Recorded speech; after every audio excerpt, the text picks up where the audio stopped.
Bien, chicos, con ustedes, muy buenos días, buenos días. Muy buenos días con todos. Acá veo a Alison. ¿No? Caramba, qué agresivo. Jonathan, comunista para pelear. A ver, ay, ay. Jefferson, buenos días. Anne, Rick, ahí está. Jonathan Reader, Casiano Parión. Lo que toca, claro, sí. Ahí también está Marisol. Ahí también está Mari, Yesenia, Ariana, Larisa, Lady, Roxana. Muy buenos días, chicos. Acá también está Oscar, Miguel, Ángel Fernando, Silvia, Cotrina. Muy buenos días, muchachos. Bien, mi nombre es César García, muchachos. ¿Ah? Mi nombre es César García. A ver, vamos a ver si se puede haber acá un obsequio para ustedes. A ver, permítanme. A ver, vamos a ver si lo encuentro. Ahí está, lo encontré. Ahí está un obsequio para todos ustedes, está cargando. ¿Ya? Es un librito que le estoy dando en PDF, un libro de economía, donde el autor soy yo. ¿Ya? Yo he hecho un libro de economía de 800 páginas que ya me lo piratearon, ¿ya? Y ahí se lo estoy compartiendo, ¿ya? Entonces, aquel que quiera, pues lo descarga, pues ya lo lee, ¿no? ¿Estamos bien? Ya lo lee. Bien, muchachos. A ver. eh, nosotros, pues, a lo largo del curso vamos a ver, bueno, hoy día comenzamos con la definición de economía, su problema, su definición, pero también más adelante, pues vamos a ver otras situaciones como la inflación, el desempleo, ¿no? Etc., ¿no? Por ejemplo, ahora que estamos atravesando un proceso inflacionario, ¿quién es el culpable? ¿Será el gobierno actual el responsable de la inflación que se está viviendo en el Perú? ¿No? ¿O no? Porque hay mucha gente que piensa que sí, ¿ah? A ver, la guerra, ¿no? La inflación en realidad no es ocasionado por el Perú. La inflación tiene un contexto mundial que tiene diferentes aristas, ¿no? A ver, permítame compartir el PPT para explicarle un poquito de esa inflación que se está viviendo en el Perú y obviamente también en el mundo, ¿no? A ver, la primera causa que explica la inflación es que existe un cambio energético. Y eso ya se aproxima cuando llegue el año 2040, ya en el mundo se estará utilizando otro tipo de energía, ¿no? Así que el petróleo son los últimos años del uso del petróleo. Así que la OPEC, que es el que maneja esto del petróleo, está presionando para que los precios suban y poder obtener el mayor número de dinero, ¿no? La segunda razón que explica la inflación que está pasando en el mundo es el COVID. Profe, ¿el COVID también tiene que ver? Sí. Lo que ocurre es que hemos estado prácticamente casi 2 años encerrados. Y a nivel mundial lo que ha pasado es que se ha dado un descenso de la producción, ¿no? Y lamentablemente, pues la producción no se activa de la noche a la mañana, ¿no? Esta producción obviamente está por el lado de la oferta, ¿no? Entonces, lo que está pasando ahora es que el mundo se está reactivando y al reactivarse el mundo está incrementándose la presión por demanda.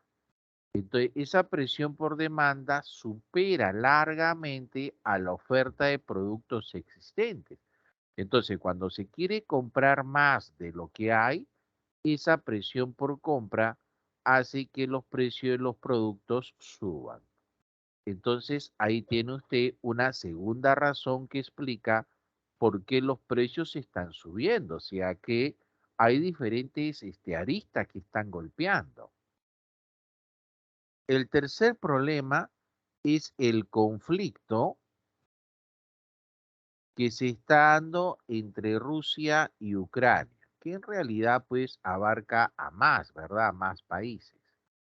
Entonces, la situación de este conflicto es que Rusia y Ucrania son los principales productores y exportadores de trigo, de maíz. Ellos también tienen petróleo, tienen gas, ¿no? Entonces, imagínate pues ese problema, ¿no? Entonces, eso hace que el trigo, el maíz suba de precio. El cuarto problema que agrava la situación particular de nosotros es que nosotros en el Perú tenemos una dependencia alimentaria. Es increíble que esto no se haya solucionado, que ni un gobierno haya solucionado este problema de dependencia alimentaria. Mire usted, el 100%, perdón, el 100% no es. El 95% del trigo que nosotros los peruanos consumimos es importado. O sea, prácticamente nosotros no producimos trigo. Prácticamente todo el trigo lo traemos de afuera. El 60% de maíz amarillo, que es alimento para pollo, es importado. Por eso que cuando el maíz amarillo sube de precio, alimentar a los pollos se hace más caro. Es por eso que el precio del pollo sube. El 100% de aceite de soya es importado. También importamos papa, importamos arroz, no sé, harto. O sea, la dependencia alimentaria es grave. El quinto problema que ocurre en el Perú es que los comerciantes, y estoy hablando de los grandes comerciantes, no de los pequeños, especulan, ¿no? Especulan. Y esa especulación hace que los precios de los productos suban. A eso podríamos sumarle otros problemas, ¿no? Que el 75% de la economía peruana es informal. Entonces, ¿cómo ayudas al informal si no tienes registro de ellos?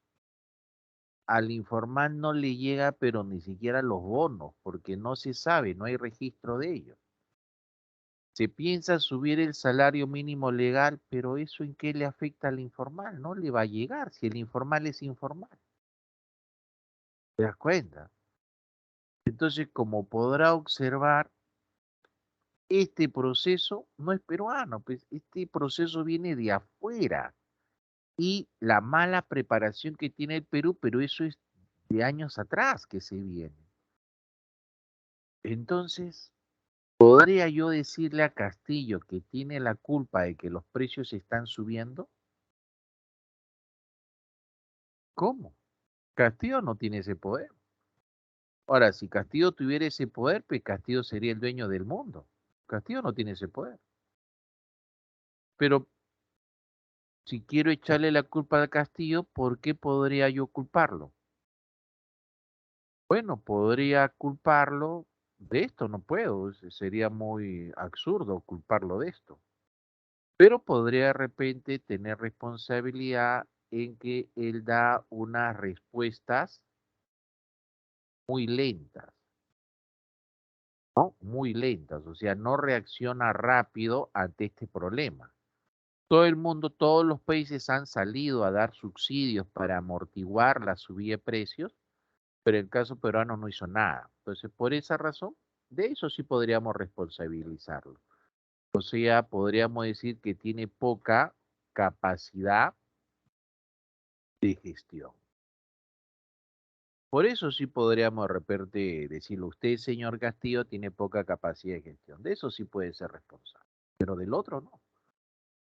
Pero por más que cambie de gobierno, o sea, si tú cambias de personaje en el gobierno, igual va a tener ese problema. La inflación igual se va a dar. Entonces, lo que sí debemos hacer es generar que estos precios no se disparen demasiado, ¿no? Estos precios van a subir en los próximos 20 años.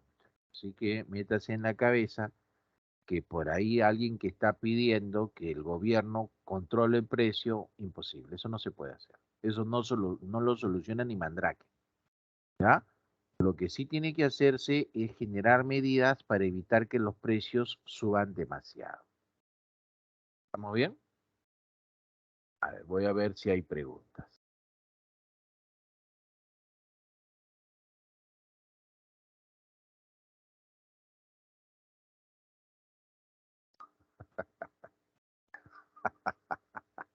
Oye, qué buena fariga, qué buena. Con razón no sale trigo en ti. Oye, qué buena. Has tenido la precisa.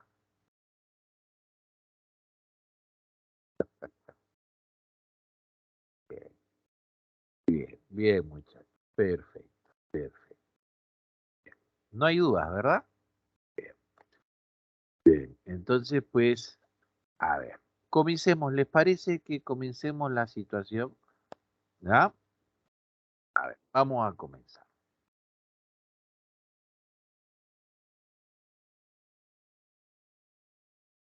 Acá nos preguntan, profesor, ¿usted qué opina de la exoneración del impuesto general a las ventas en los combustibles? Bueno, mi opinión es que el gobierno fue muy lento en reaccionar, muy lento en reaccionar. Hace 2 semanas atrás ya se decía pues que el gobierno debe iniciar los subsidios para evitar este descalabro. No hizo nada. Ese es su problema, muy lento, no hizo nada. Esperó que todo reviente para recién eliminar. O sea, el problema del gobierno actual es eso, su poca capacidad de gestión, ¿no? Pero obviamente pues debemos, nosotros lo hemos elegido, ¿no? El pueblo peruano lo ha elegido. Y en democracia pues hay que dejarlo gobernar, ¿no? Y decirle pues que se rodee de gente capaz para que pueda dar medidas rápidas, ¿no? ¿Ah? Medidas rápidas. A ver. Exacto, Alexander. Tiene que tener la labor preventiva. Entonces, ese es el problema del actual gobierno, ¿no? Entonces, si hay que criticar algo, es su poca capacidad de gestión, su lentitud para hacerlo. Pero eso se puede solucionar si es que se rodea de ministros adecuados, ¿no? Ministros capaces. Bien, entonces vamos a compartir la PPT, ahí está, y vamos a comenzar con el principal problema en la economía. Cuando se habla del principal problema en la economía, muchachos, eso se conoce con el nombre de la escasez, pero la escasez en términos relativos, no absoluta. Hay dos tipos de escasez, absoluta y relativa. La escasez absoluta involucra pues que no hay. Por ejemplo, cuando se ve épocas de hambruna, entonces se ve que hay escasez absoluta, que no hay. Entonces, los muchachos se asustan, ¿no? Profe, el mundo puede entrar en una situación de escasez absoluta, o sea, en todo el planeta puede haber hambruna. Cuando hay escasez absoluta, hay en una parte, pero no en todo el planeta. Entonces, en una parte sí va a haber escasez absoluta, pero en otra parte sí va a haber recursos, ¿no? Entonces hay que migrar, ¿no? Entonces, pero de la escasez absoluta no voy a hablar. Yo voy a hablar de la escasez relativa. ¿Y cuándo hablamos de una escasez relativa? Hablamos de una escasez relativa cuando la necesidad supera al recurso. Entonces, por acá voy a poner a una escasez de tipo relativa. ¿Qué era una escasez relativa? Era cuando la necesidad supera al recurso. Entonces, cuando esa necesidad supera al recurso, se habla de una escasez relativa. Pero acá voy a complicarte la existencia. Cuando se habla de las necesidades, se habla de una característica de las necesidades conocida con el nombre de ilimitada en número. ¿Qué significa que la necesidad sea ilimitada en número? Significa que las necesidades van a seguir apareciendo. Significa que nosotros, los seres humanos, somos unos inventores de necesidades, somos unos capos para eso. Para que exista una necesidad, lo primero que tiene que pasar es que se tiene que crear el bien o servicio, ¿no? O sea, el producto. Lo segundo que tiene que pasar es que te tiene que gustar. Si eso aparece, entonces recién aparece, recién surge una necesidad. Ah, ya, o sea que la necesidad aparece en la medida que el producto exista, que lo pruebe y a mí me guste. Entonces ahí surge una necesidad. Excelente. Ahora, mira, nuestra sociedad se desarrolla continuamente, ¿cierto o no? Claro, pues, profe. Si nuestra sociedad se desarrolla continuamente, entonces, ¿qué significa? Significa que van a aparecer nuevos bienes. Y si aparecen nuevos bienes, esos nuevos bienes hacen que surjan nuevas necesidades. La profe. Entonces nosotros los seres humanos somos unos inventores de necesidades. Entonces esas necesidades cada vez van a ser más grandes, ¿sí o no? Pero a la par, el ser humano es depredador. Entonces nosotros depredamos el medio ambiente, nosotros resultamos siendo muy tóxicos y hacemos que estos recursos se reduzcan. Entonces mi pregunta es, ¿este problema cada vez se hace más grande o no? Sí, cada vez ese problema de la escasez se hace más grande porque el ser humano hace que existan más necesidades, pero cada vez hace que haya menos recursos. Y ojo, nosotros los seres humanos somos inventores de necesidades. Me acuerdo de este personaje, de este nombre, ¿no? Este señor en 1963 dijo claramente que existen necesidades que son verdaderas y hay otras necesidades que van a ser llamadas falsas. Estas necesidades falsas son las necesidades artificiales, las que representan ilusiones, ¿ya? Necesidades pues que no nos ayudan en nada, ¿no? Por ejemplo, el famoso estatus es algo artificial. La necesidad verdadera pues es la fisiológica, ¿no? El comer, el beber, el abrigarse, el respirar, ¿no? Pero el humano pues es un inventor de necesidades. Y es más, ya nos han metido en la cabeza que nosotros consumiendo somos felices, ¿no? Consumiendo somos felices. Y toda la humanidad busca crecer y crecer, ¿no? ¿Está bien hasta ahí o no? Ahora, permíteme hacerte una pregunta. Permíteme hacerte una pregunta. Escucha hablar usted de corrupción. La corrupción impide el desarrollo, la corrupción impide el crecimiento económico, ¿verdadero o falso? Siempre dicen, ¿no? La corrupción, ¿qué impide? Impide que los países crezcan. Así que hay que eliminar la corrupción para que los países crezcan. ¿Qué opina?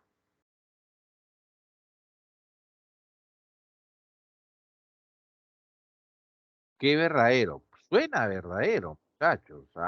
Suena verdadero. Y felicito su participación. Pero permítame decirle algo. Y se ha puesto a pensar, y es que el crecimiento hace que aparezca la corrupción?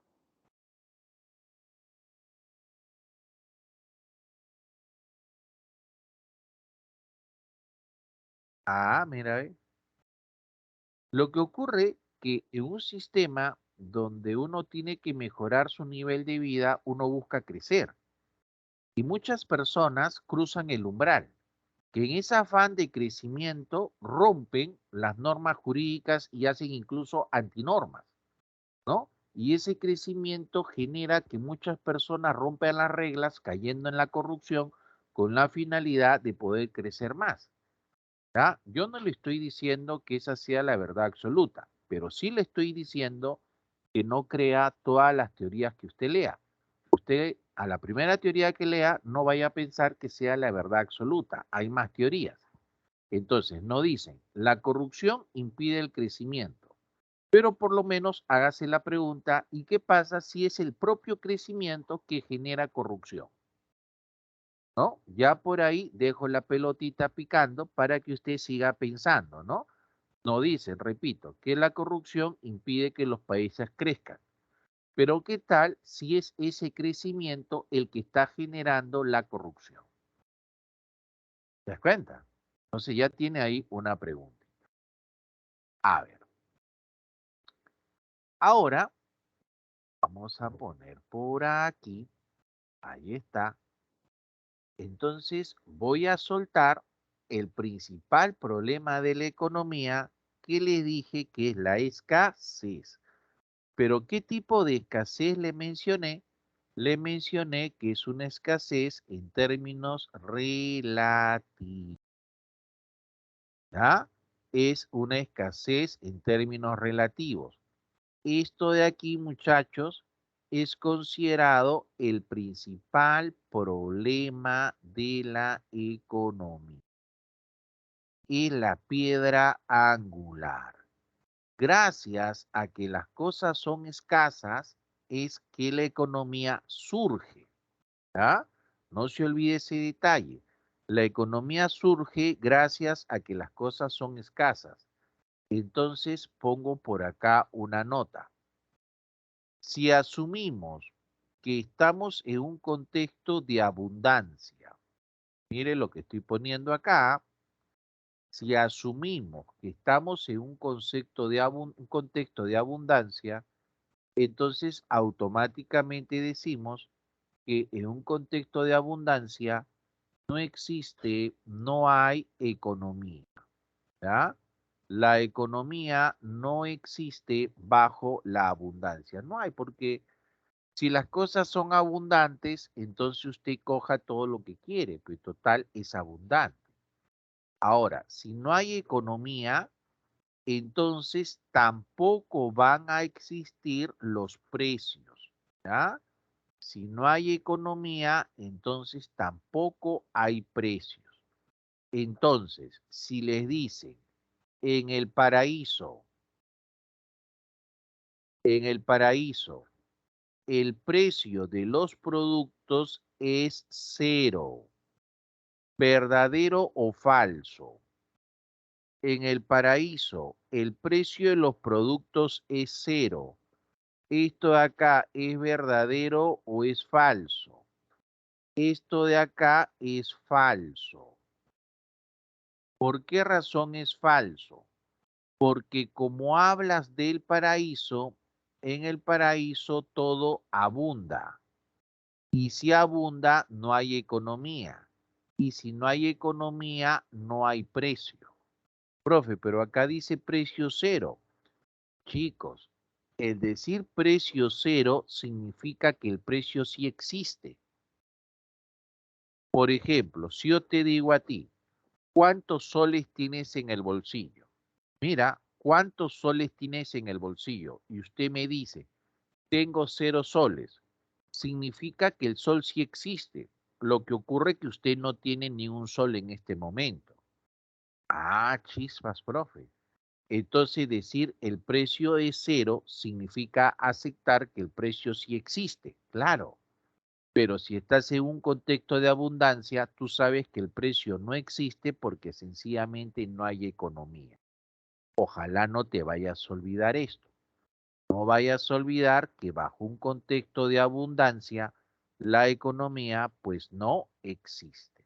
Ah, ya. Entonces, profesor García, la economía sí va a existir bajo un contexto de escasez. Y esta escasez, que es el principal problema de la economía, es el problema de todos. ¿De todos, profesor? Sí. O sea, tanto del pobre como del rico.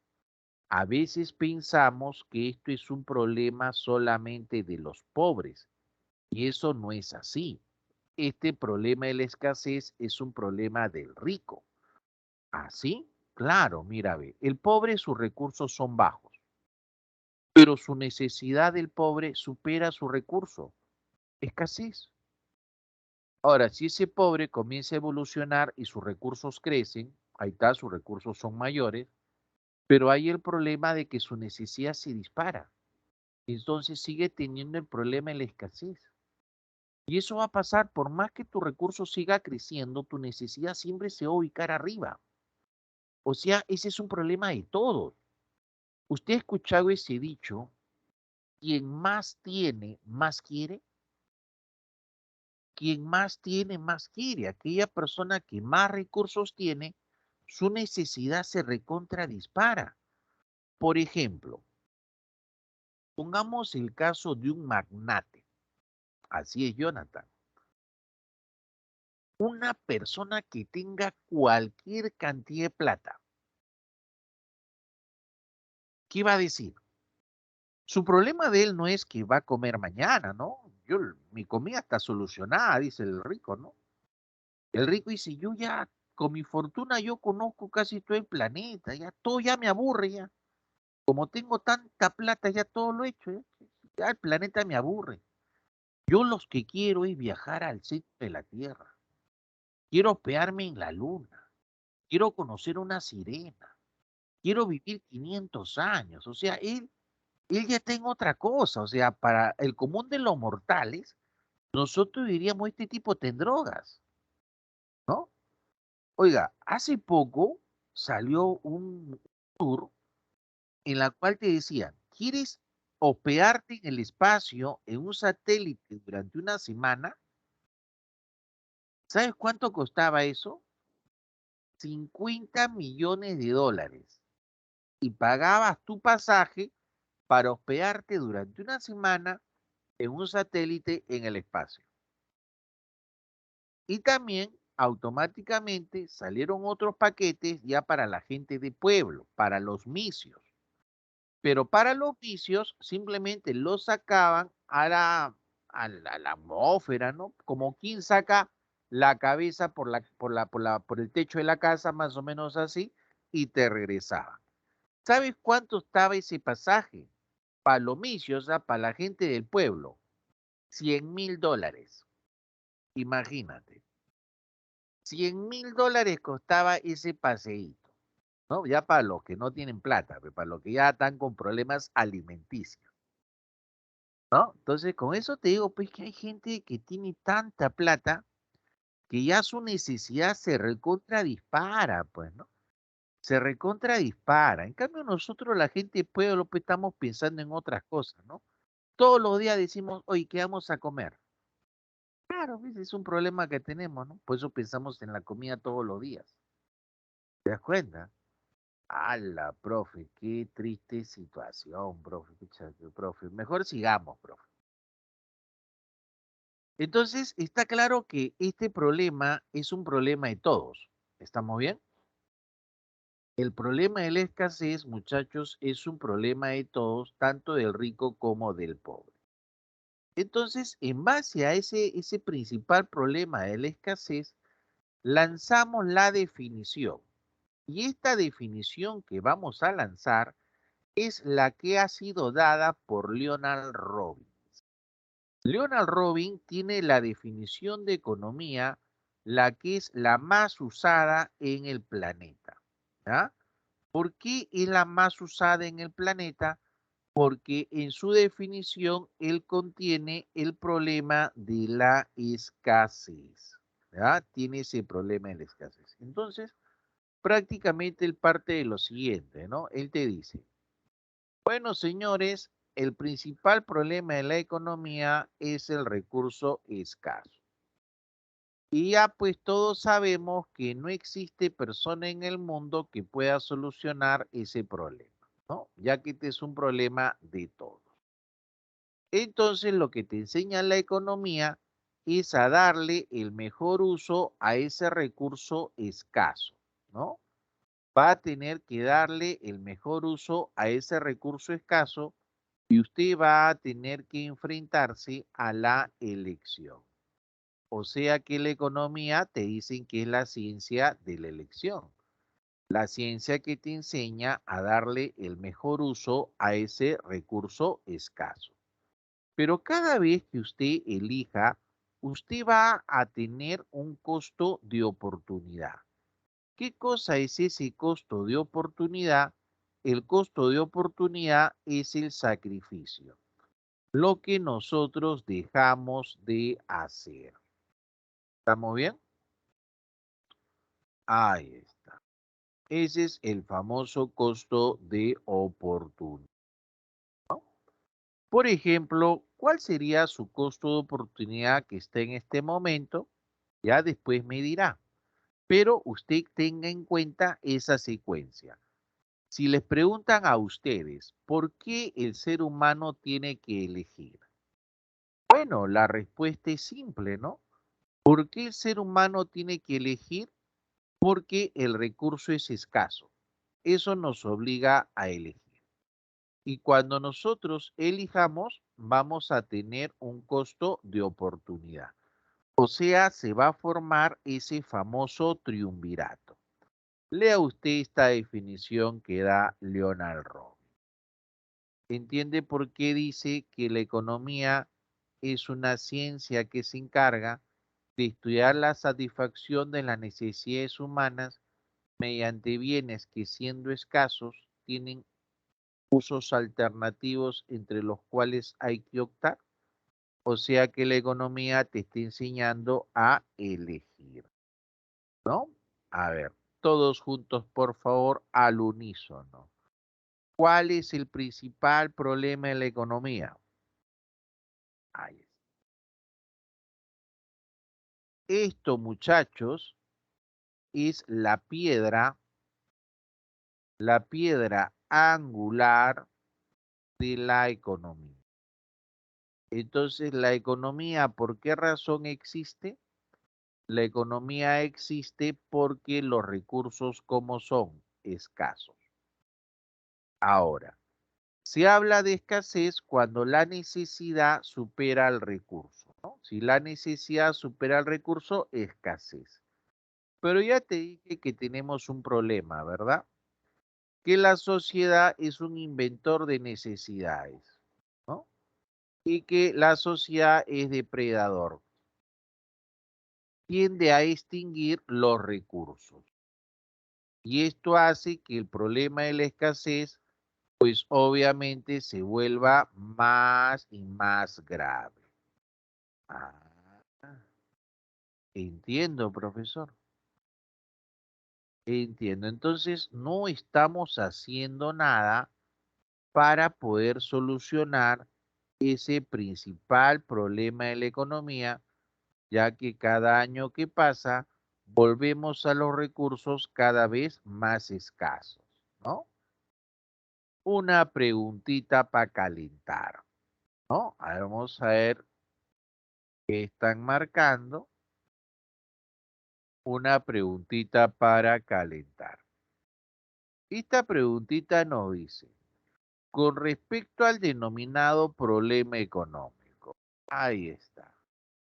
De cajón, muchachos. Ahí te lo dice en bandeja, ¿verdad? Exacto. muy bien, Fabián, Rick, ¿no? Entonces tenemos acá que el principal problema es la escasez, pero usted ya sabe que es una escasez relativa, ¿no? Entonces la respuesta sería, como bien dicen ustedes, ¿no? Así es, Alison, Jonathan, Jimena, ¿no? es la escasez. Excelente, Ariana, ¿no? Muy bien. Y entonces respuesta a la D, ¿no? Y acá esta está más fácil todavía.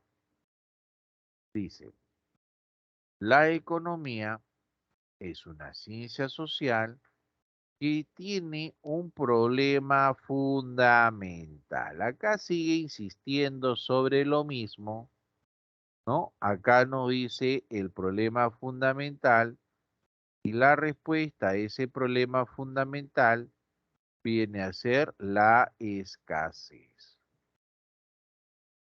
Ahora, aquí entra a tallar el concepto de costo de oportunidad. Muy bien, muchachos. Ah, excelente, chicos. Excelente. Ahí está.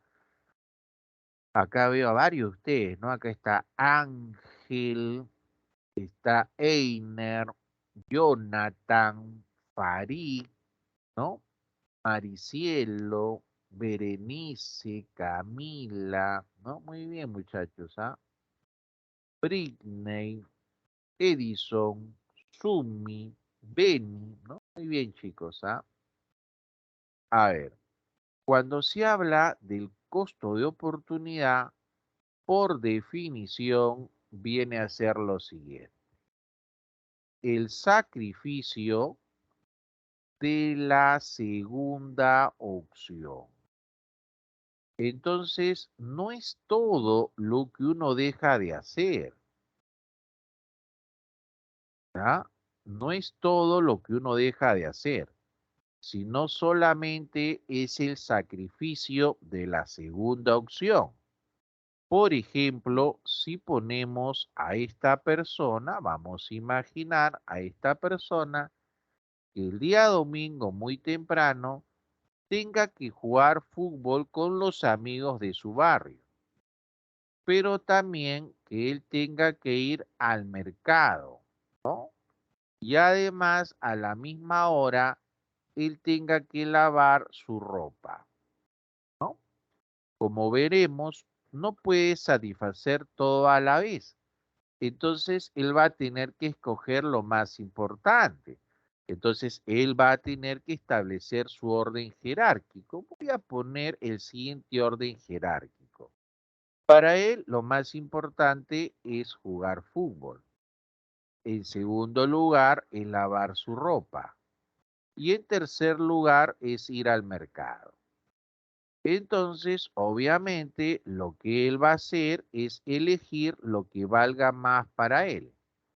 Entonces, ahí tenemos a su elección. ¿Estamos bien? Entonces, ¿qué va a hacer él? Va a jugar fútbol. Va a jugar fútbol. Perfecto. Entonces, la pregunta es, ¿cuál sería su costo oportunidad? ¿Sería dejar de lavar ropa con dejar de ir al mercado? No, porque el costo de oportunidad solamente es el sacrificio de la segunda opción. En este caso, su costo de oportunidad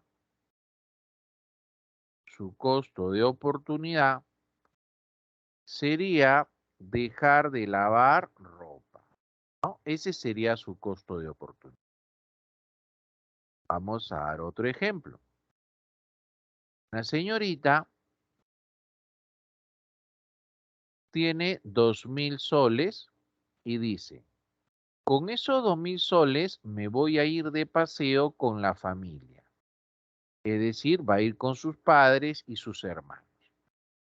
Pero una de sus amigas le está pidiendo que le preste esos 2.000 soles y que va a pagarle un interés del 100% en una semana. Entonces, ¿qué escogería? Bueno, ya eso depende de la señorita, qué cosa es lo que quiere, ¿verdad? Yo voy a imaginar que ella dice, bueno, como me van a pagar 100% interés en una semana, entonces lo voy a prestar, ¿no? Me espero una semana y me devuelven los 2.000 soles y encima me paga un interés del 100%, ¿no? Entonces tendría 4.000 soles.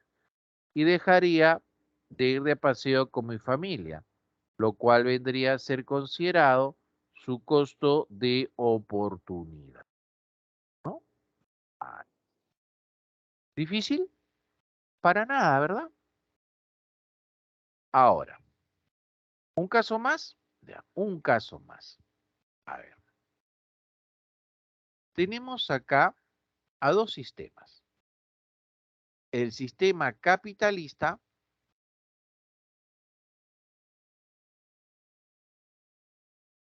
frente al sistema socialista.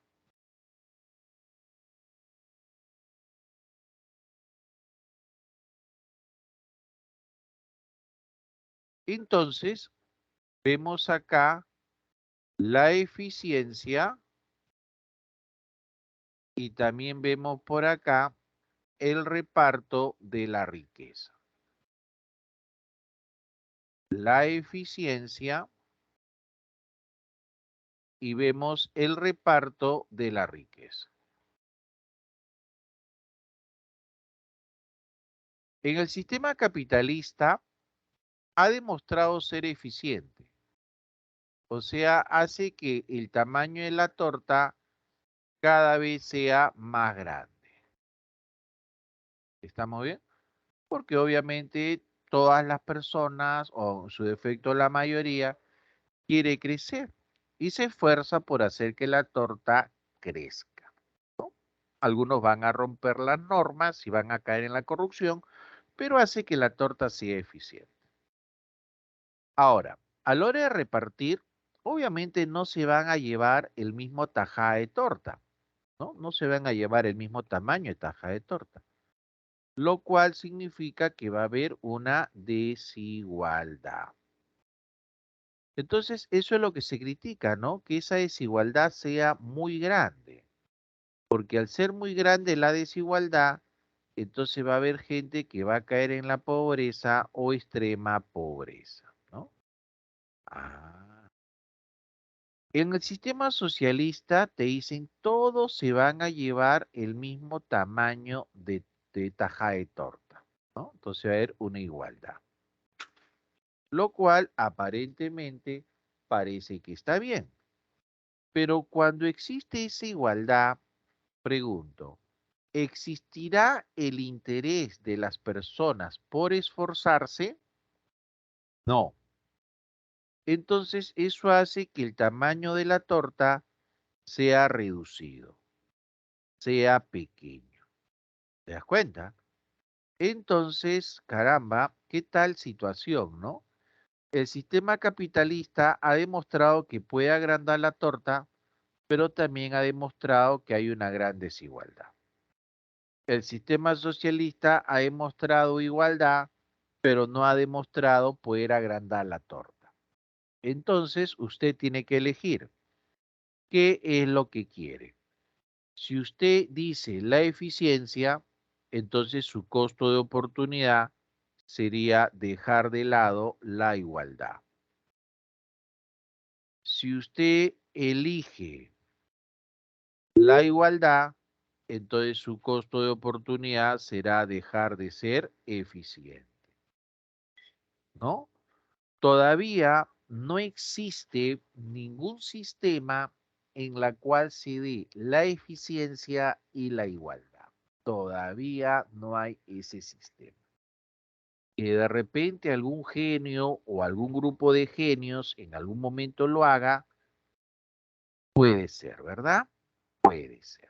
Ojalá que sí pase, ¿no? Algún día.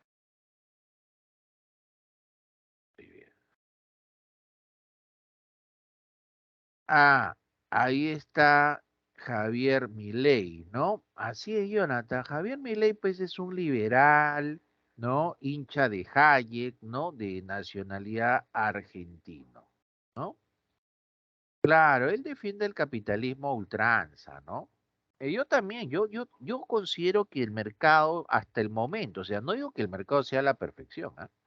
Pero hasta el momento, el mercado es el mejor asignador de recursos, ¿no? ¿No? Porque obviamente el sistema socialista no lo prefiero, ¿no? No, yo prefiero este sistema. Pero obviamente tampoco les voy a engañar y no les voy a decir que este es lo mejor que puede existir. Tampoco es así. ¿Qué es mejor que el socialismo? Sí, es una evolución, pero no es el mejor sistema, ¿no? O sea, tiene que haber otro. ¿Y cuál es? No sé, pues yo no soy el genio, ¿no? O sea, tiene que haber un genio que comiencen a crear nuevas teorías e ideen pues un nuevo sistema, ¿no? Pero que el capitalismo no es lo mejor, no es lo mejor. Pero eso no es suficiente para afirmar, pues voy a regresar al socialismo. ¿Me dejo entender, muchachos? Muy bien. A ver, voy a borrar por acá. Ahí está. Acá tienes a esta persona que dice, tengo 5 soles, ¿ya? Tengo 5 soles, pero necesito comprarme estos dos productos donde cada uno cuesta 5 soles. Oye, ¿qué? Si solo tienes 5 soles y quieres comprarte estos dos productos donde cada uno tiene 5 soles, entonces te das cuenta que no te va a alcanzar. Te das cuenta que hay escasez. Y esta escasez es lo que te va a obligar a elegir. Entonces, ¿por qué elige? Usted elige porque el recurso es escaso. Y al elegir, usted va a sacrificar algo. Eso que usted sacrifica se va a conocer con el nombre de costo de oportunidad. El costo de oportunidad es el sacrificio. El costo de oportunidad es lo que uno deja de hacer. ¿Estamos bien? Si usted elige la taza de café, su costo de oportunidad será dejar de comer ese pancito. Si usted elige ese pancito, entonces su costo de oportunidad será dejar de tomarse ese café. Ah, entonces depende de lo que yo elija. Sí. Y si se ha dado cuenta, usted siempre elige, consciente o inconscientemente, siempre está eligiendo. Así que si usted siempre está eligiendo, siempre va a tener un costo de oportunidad. Ah, por ejemplo, acá tienes a este joven que dice, a ver, discúlpenme un momentito,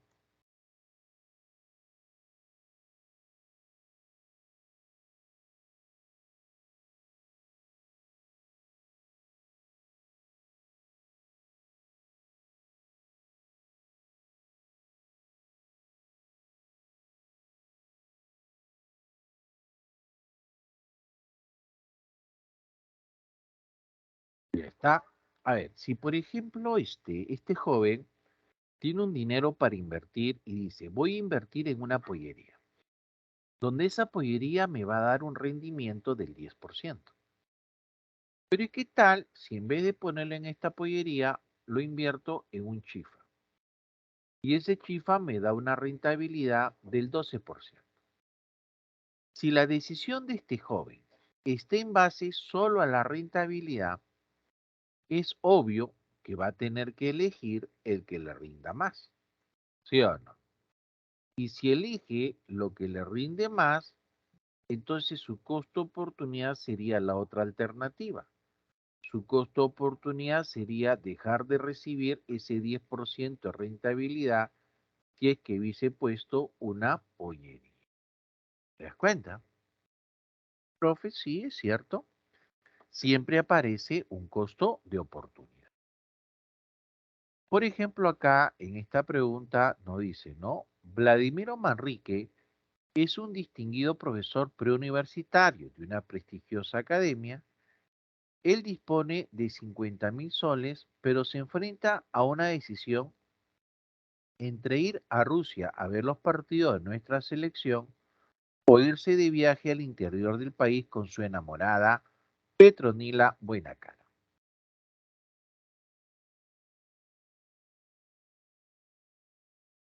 Si decide asistir al Mundial, ¿cuál sería su costo de oportunidad?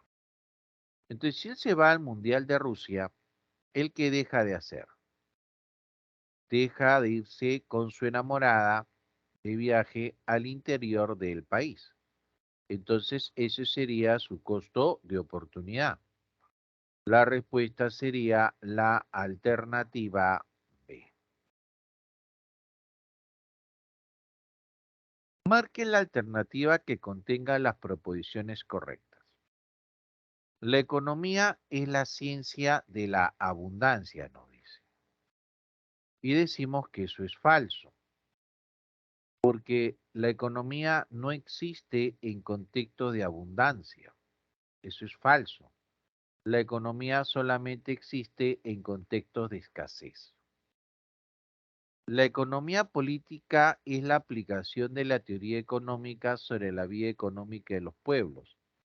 Eso también es falso, porque este concepto de aplicación de la teoría económica sobre la vida económica de los pueblos es un concepto que le pertenece a la política económica. ¿Ya? Y la política económica no es lo mismo que economía política, son diferentes. La economía política es una ciencia, mientras que la política económica son medidas. 3. En el mundo de Adán y Eva, o sea, en el paraíso, el precio de los bienes es cero, falso. En el paraíso la economía existe. Y al no existir economía, tampoco hay precios. No existe el precio. 4. La escasez de recursos nos obliga a enfrentarnos a la elección verdadero. ¿Por qué razón uno elige? Uno elige porque las cosas son escasas. 5. La economía política es lo mismo que política económica. Te acabo de decir que no es cierto, es diferente. Así que la clave a esta pregunta, 4. Alternativa C. ¿Cómo dividimos a la economía, muchachos? Dividimos a la economía en una economía positiva y otra economía normativa. A ver,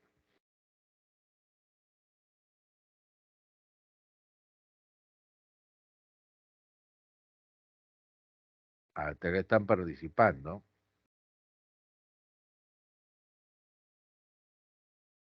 Ah, muy bien, chicos, lo felicito, ¿ah? Lo felicito. Acá veo a Annie Nicole, Alison Andrea, Maricielo, ¿no? Marisol Ortega, Alexander Hugo, Jonathan Sebastián, Anthony Jordanqui. Ay, ay, mira, ¿eh? Ahora, la economía positiva, ¿de qué trata? Trata de hechos que son reales. Al tratar de hechos que son reales, son hechos que no admiten discusión, porque es algo que ha pasado. Entonces podría soltar una ley o una relación causa-efecto, ¿no? Si sueltas el caso de una ley o una relación causa-efecto, entonces vas a estar dentro del campo de la economía positiva. O sea, acá en la economía positiva, profesor García, debo ser recontra objetivo. Claro. Entonces, al decirte que debes ser objetivo, significa que debes rechazar cualquier posición subjetiva, ¿no? Un ejemplo de economía positiva podría ser la llamada ley de, ¿no? Esta ley de la demanda, por lo mismo que es una ley, está en el campo de lo real. El precio del bien altera a la cantidad demandada de manera inversa. ¿Ah? El precio altera la cantidad demandada de manera inversa, ¿no? Lo cual significa, si por ejemplo sube el precio del pollo, ¿qué va a pasar con la cantidad demandada de pollo? Debe bajar. Entonces lo que va a pasar es que la cantidad de pollo baja, pues la gente va a comprar menos pollo porque la plata no le alcanza. Ahora, hay otra ley que se llama la ley de la oferta y la demanda, donde te dice, la demanda afecta al precio en relación directa y la oferta afecta al precio en relación inversa. Entonces, he escuchado a la gente decir, pero entonces ya no demanden pollo, pues que baje la demanda de pollo. Vas a ver que si baja la demanda de pollo, el precio del pollo va a bajar. Ya, eso es cierto, pero el problema es que cuando tú ves esta situación, no estás viendo las secuencias, pues, ¿no? No ves que hay un constructo en el tiempo, ¿no? Entonces, ya, vamos a imaginar que la población demanda menos pollo. Ya, se venga de los polleros y dice, ¿sabes qué? Vamos a demandar menos pollo. Entonces, al demandar menos pollo, si la gente no está comprando el pollo, el precio del pollo va a tener que bajar. Pero ¿cuál va a ser la respuesta de los polleros? Bueno, si el precio del pollo está bajando, no me conviene producir mucho pollo. Entonces el pollero va a bajar menos, su producción va a bajar, va a bajar, va a bajar, y va a generar una escasez en el pollo, ¿no? Y esa escasez en el precio del pollo va a hacer que el precio del pollo suba mucho más todavía. ¿Te das cuenta? O sea, lo que te estoy transmitiendo es que el mercado está en movimiento, ¿ya? El mercado no es estático, el mercado tiene una secuencialización, ¿verdad? Si pasa A, entonces vuelve B, si pasa B, pasa C, si pasa C, pasa D, ¿te das cuenta? Ahora, dentro de ese campo de la economía positiva que manifiesta hechos totalmente reales, vamos a encontrar a la economía descriptiva y la teoría económica, ¿no? Tenemos acá a la economía descriptiva y a la teoría económica. ¿En qué se encargan cada uno de estos componentes? La economía descriptiva lo que hace es nutrir a la teoría económica, porque en la economía descriptiva lo que va a pasar es que se van a obtener datos. Y esos datos van a nutrir a la teoría económica. Económica. Esos datos, la teoría económica los va a analizar y va a tener la capacidad de poder explicar. Entonces, ¿para qué sirve la teoría económica? Sirve para explicar. ¿Ya? La teoría económica sirve para explicar. ¿Estamos bien? Ahora, dentro de la descriptiva voy a tener lo siguiente. La economía descriptiva consiste en realizar la observación de los hechos fielmente y poder describirlos tal y cual están ocurriendo, para que de esa manera pueda obtener datos, ¿ya? Para que de esa manera pueda obtener datos. Esos datos que se han recolectado fielmente van al campo de la teoría económica en la cuales esos datos se analizan y explican. No te olvides para qué sirve la teoría, para explicar.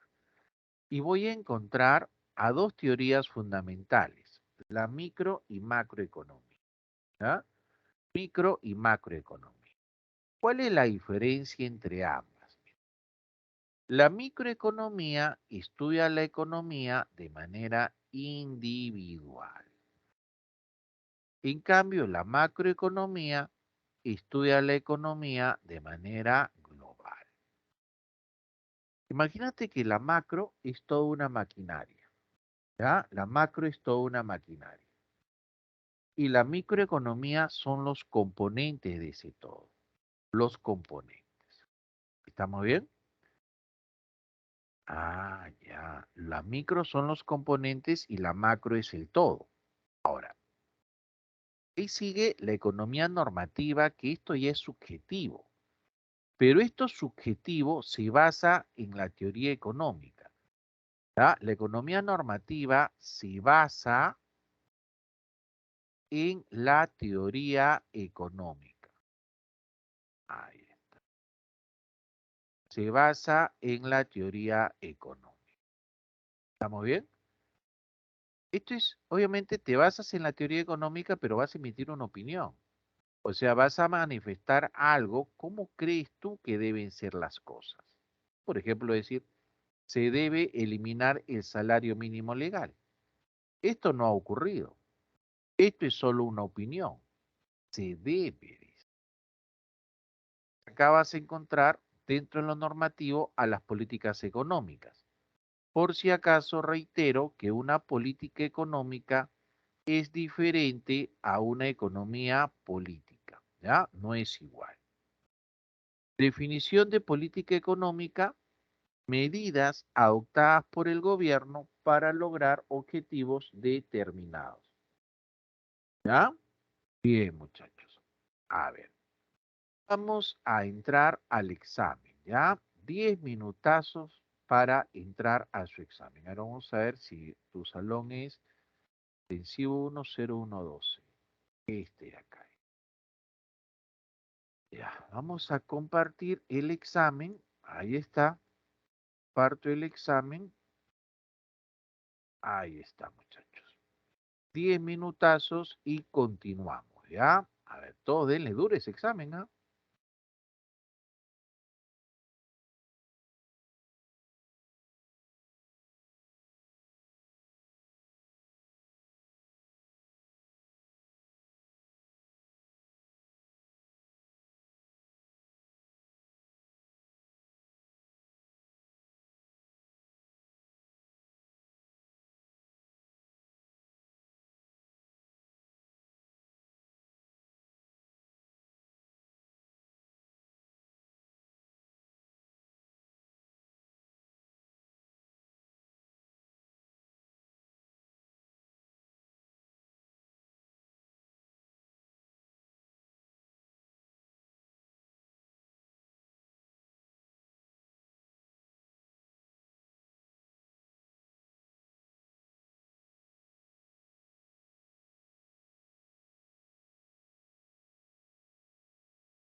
Bien, chicos.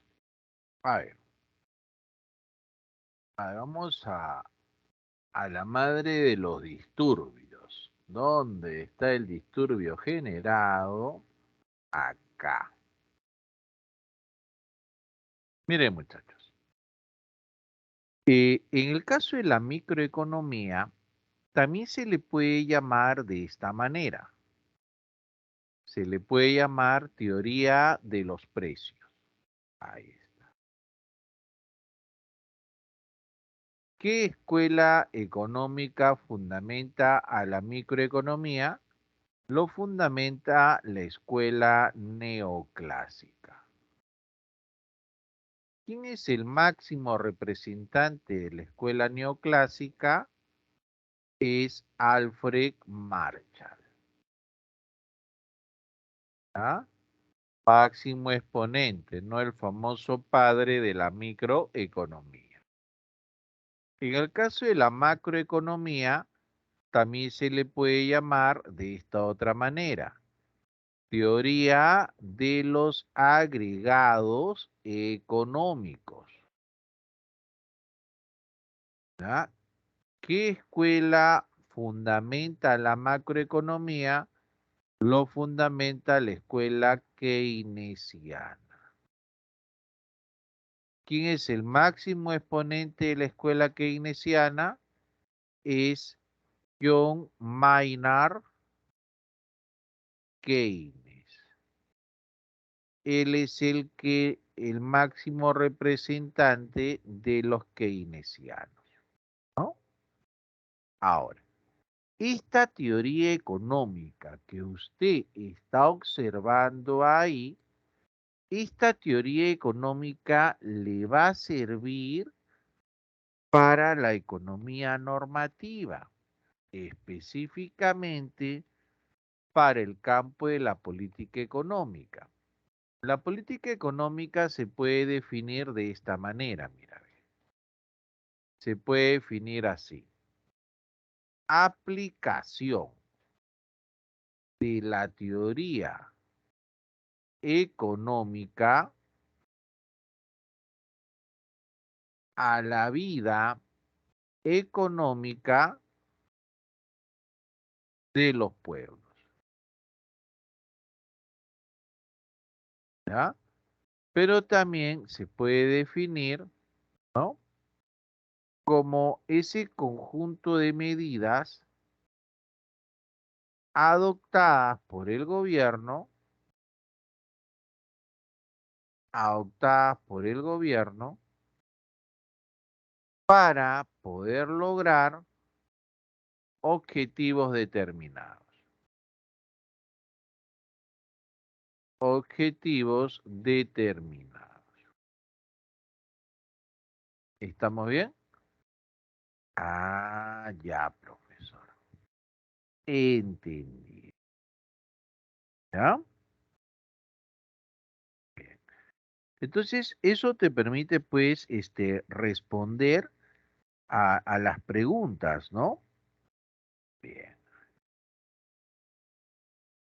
A ver, dice, el que salvó a Estados Unidos del crack del 29. En realidad, John Maynard Keynes, ¿no? John Maynard Keynes pues era un tipo de 1,92 m, ojos color avellana, bigotitos un poquito jorobado, delgado, también pues una voz envolvente, bastante conversador, ¿no? Ese era Keynes, ¿no?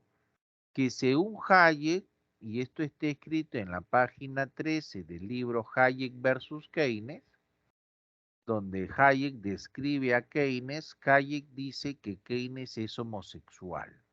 Esa es una descripción que hace Hayek, ¿no?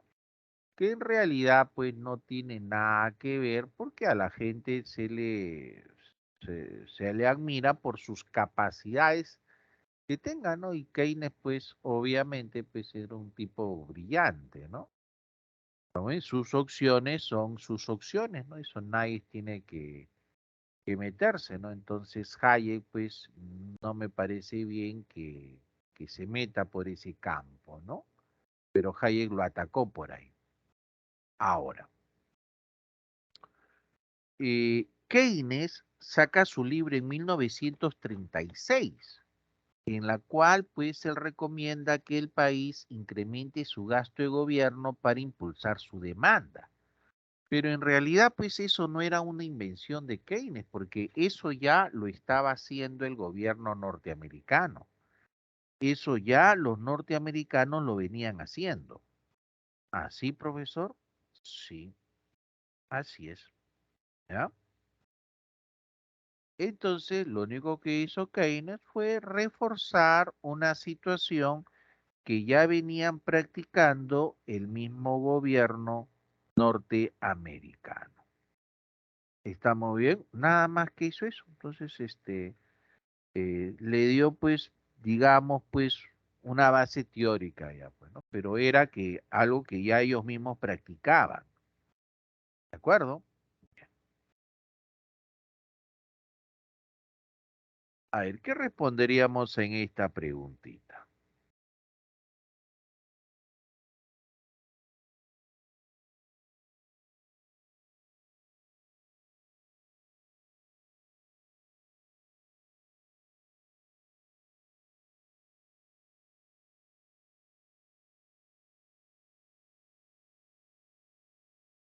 Cuando decimos Janek, estudiante de Economía de San Marcos, donde afirma que todo empresario busca reducir los costos de producción para incrementar sus utilidades.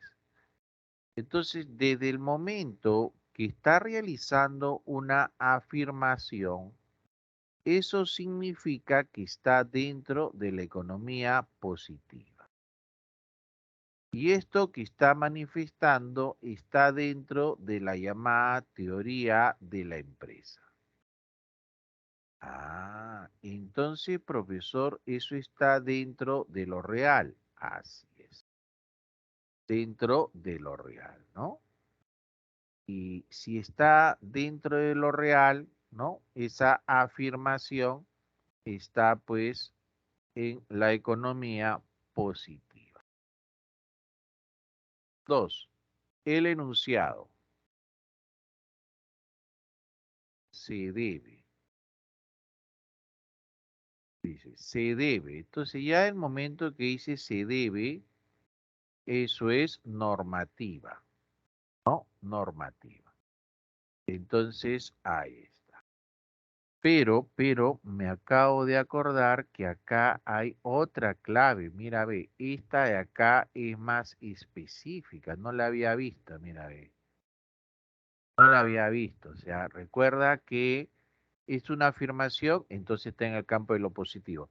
Pero acá cuando dice todo empresario busca reducir los costos de producción para incrementar sus utilidades, esto está dentro de la teoría económica. O sea, específicamente ya la respuesta vendría a ser la alternativa D, ¿no? Eso forma parte de la teoría económica. ¿Sí? Ahí está. A ver, a ver. Acá detallamos un poquito la llamada política económica.